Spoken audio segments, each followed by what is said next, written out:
Welcome, deep divers. Today we're diving into something really fascinating. A single, incredibly potent piece of writing. Yeah, not your usual historical document. Exactly. We're looking at an allegorical text called The Lion That Devoured Itself. And just to be clear up front, this isn't about actual lions, right? No, definitely not a nature documentary. It's a narrative, a story built to make us think about these big universal patterns, power, pride, and, well, how things can fall apart from the inside. That's the core of it. So our mission today, it's to unpack the lessons, the warnings hidden in this allegory. We want to help you listening in see how it reflects the rise and fall of nations, or really any powerful system.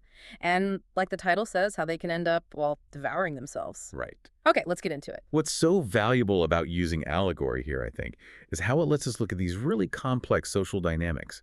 Without getting bogged down and nailing down specifics, names, dates, places, that stuff can sometimes distract. Sure, you get lost in the details. Exactly. The lion that devoured itself isn't trying to give a history lesson about one specific moment. It's more about the how and the why. Why do these cycles of rise and fall seem to repeat? It holds up a mirror, really. Makes you think critically about what drives a nation's path. A mirror, I like that. And it's not just theoretical. For you listening, understanding these patterns, it's pretty crucial. It helps you spot maybe the subtler signs of internal decay. In any big system, could be a country, could be a company, even a community. It gives you a different lens, helps you see past the headlines, past the sort of surface narratives, and get a sense of the deeper currents at play. Absolutely. So let's start where the source starts at the peak, the glorious beginning. It paints this picture of the lion of the world. Mighty, untouchable, like it was chosen by destiny. Yeah, that sense of exceptionalism. Right. Its leaders called it the shining example of freedom, the land of opportunity, the dream everyone else wanted. And the text adds this important bit. For a time, it was true. You can almost feel that golden age vibe.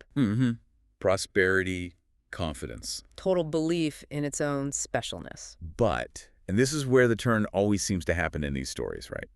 Right after describing that peak, the source just drops this line. But the lion grew arrogant. Chillingly simple. It is. And the allegory presents this not as some minor flaw, but as the first crack. The fundamental one. It's internal, happening before any enemy shows up. So the seeds of its problems were homegrown. That's what it suggests, planted right there in its own heart. And for us, listening, it makes you ask, well, how does that kind of arrogance start? How does it show up in a system or, even in ourselves? It's not just pride, is it? No, it feels like more, like a blindness. Exactly. A blindness to your own weaknesses, maybe a refusal to change, thinking you're invincible, believing that just because you are great, you automatically will be great forever. No more effort needed. Without self-reflection. Right. And it's sneaky because it often looks like confidence at first glance. That's a really key distinction. Confidence versus arrogance. And that arrogance, that sort of growing blindness, it really sets the stage perfectly for what comes next, doesn't it? A pivotal figure. The source says the lion crowned a leader who claimed he alone could restore the nation's greatness. That phrase jumps out, he alone. Yeah, very messianic. Singular vision. Totally. And his style. Spoke in fiery words, promising to protect the people from imagined enemies within and without. Why are people sometimes so quick to believe in threats that might be exaggerated or even made up? Well, that's where the rhetoric gets really powerful.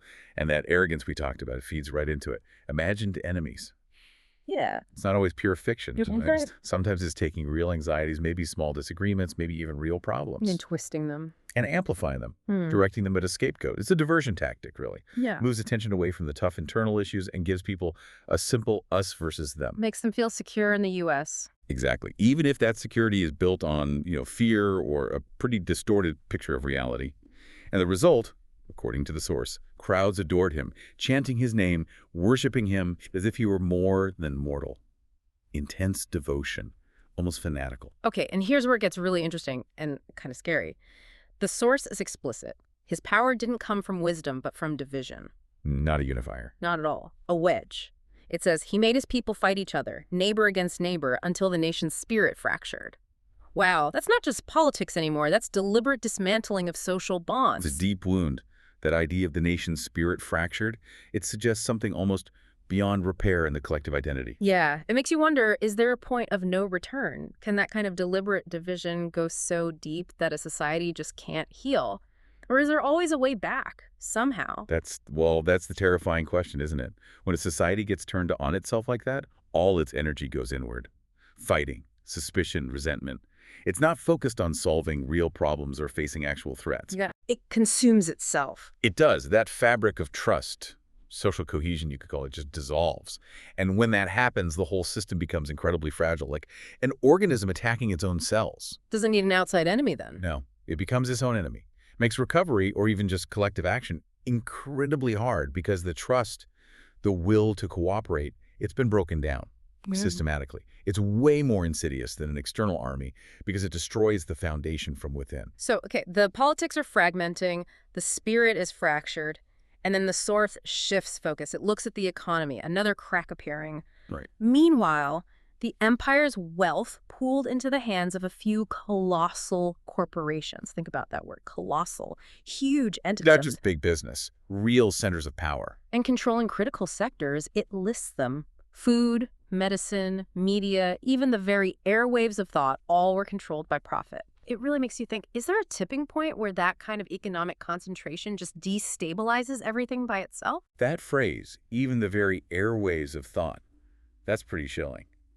When essentials like food and medicine and the information people get, the news, how they understand the world when all that is driven purely by profit, The public good gets lost. inevitably. And the consequence, as the source puts it, the rich grew so heavy with gold that the foundations of society buckled beneath them. It's not just about market dominance, it's about power accumulating to the point where it weakens the whole structure. Creates instability. Yeah, massive instability. This kind of unchecked corporate power, working alongside that political division we talked about, it creates huge disparities, Yeah. fuels resentment, deepens those fractures even more. It's a vicious cycle, really. Economic power hollowing things out from the inside. So internally, things are, well, they're a mess. Fractured politics, concentrated wealth, growing resentment. But how did it look from the outside? The source gives us that contrast. Which is crucial. Yeah. Other nations watched the lion stumble, and they saw it clearly. They saw the streets filled with anger, its leaders drunk on ego, its people blinded by slogans of greatness while their homes burned. They saw the reality. The unvarnished reality. And these observers, they whispered among themselves, the empire is collapsing from within. The lion is eating its own flesh. They could diagnose it perfectly. Chillingly accurate, but, and this is the tragedy at the heart of it, the source stresses the internal blindness. But inside, the people could not see it. They couldn't see what outsiders saw plainly. No. They were wrapped up in this narrative of being invincible, clinging to the old myths of power, genuinely believing no enemy could ever touch them, still convinced they were superior, special. Even while things were falling apart around them. That's the collective self-deception. Just unable to process the evidence of their own decline, even as their homes burned. And the source points directly at the real enemy, not external. Right, internal. Deeply internal. Never realizing the enemy was already in their heart. Their leader's ambition, their corporation's greed, and their refusal to face the truth. And that's the danger, isn't it? An enemy you don't recognize, you can't fight. It makes it so much more destructive. That's a really stark warning. And the allegory hammers this home by drawing parallels, looking back at history. The source says, history had seen this before. Great empires had fallen. It's a recurring pattern. Some with swords, some with fire, and some with the madness of men who thought themselves gods. If we think broadly, not naming names, what forms have these internal collapses taken historically? Why do these patterns keep showing up? It's fascinating because the way it happens changes the tools, the specific circumstances, but the core rot. It looks remarkably similar across time. You see empires weakened by internal fights, making them vulnerable to outside forces, even if those forces aren't the root cause. So the internal weakness comes first. Often, yeah. Or empires just hollow out because of extreme inequality. Resentment builds, trust breaks down. Then you have cases where, like the source says, the madness of men who thought themselves gods, a cult of personality, maybe leads to terrible decisions, ignoring all checks and balances. Different symptoms, same underlying disease. Pretty much. Whether the weapon is a sword, or bad economic policy, or divisive propaganda, or controlling information, the self-inflicted wounds driven by arrogance, by division, by greed, they're just shockingly consistent. And the lion in this story, it was following the same path. Its roar echoing louder and louder, even as its bones cracked beneath its weight. That image, wow. Powerful, isn't it? projecting strength, getting louder, even as the structure underneath is failing. A desperate performance. It really brings home the main point of the allegory, then, that ultimately this powerful nation wasn't going to be brought down by an outside force. No. The outsiders saw it coming, but they didn't have to lift a finger. The lion would collapse by its own hand, a self-destruction so complete that the world would wonder. It feels almost counterintuitive. The biggest threat isn't the one with the army. It forces you to ask, yeah, what's the fundamental flaw? What allows these internal forces, ambition, greed, division, denial, to override everything else, even basic self-preservation? What allows a system to devour itself? It seems to be the tragic endpoint of that unchecked arrogance, that internal fracturing, that greed, and maybe most importantly, that collective refusal to face uncomfortable truths. The wonder the world feels isn't just that it collapsed, but how. The irony of such a powerful entity destroying itself. Without an enemy striking the final blow. Exactly. It makes us question the very nature of power. Maybe self-awareness, maybe humility, maybe those are the real defenses against decline, much more than walls or weapons. So pulling this all together, what does this allegory, the lion that devoured itself, really mean for you, our listener? The core message seems pretty clear. Yeah, it's powerful. A nation's end, or the end of any powerful system, it might not come from outside invasion, it can come from within. From arrogance, division, greed, and just not being willing to look at the hard truths. It's sobering, but there's a lot of insight there for how we look at the world. Definitely. And the source leaves us hanging with this really profound question right at the end. It's something for all of us to chew on. Was this the fate of all empires, or only the ones that mistook arrogance for immortality? It doesn't give an easy answer. No, it's a challenge.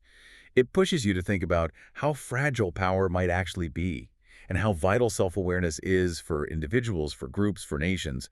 Are these kinds of self-destructive paths inevitable once certain conditions are met? Or is there a way for even the mightiest to choose differently to avoid that fate? It makes you look outward at history, but inward too. Right. And building right on that, my final thought for you listening today is this. Based on this deep dive, based on the story of the lion, what subtle roars might you be hearing around you in your own world? Maybe in your community, maybe at work, maybe even just inside your own head. What bones might be cracking under the surface, even when things look strong on the outside? Are there signs of internal decay we might be missing? In systems we're part of, or maybe even in ourselves? Something to think about. Definitely something to ponder. Thank you for joining us on this deep dive. Until next time, keep digging, keep questioning, and keep reflecting.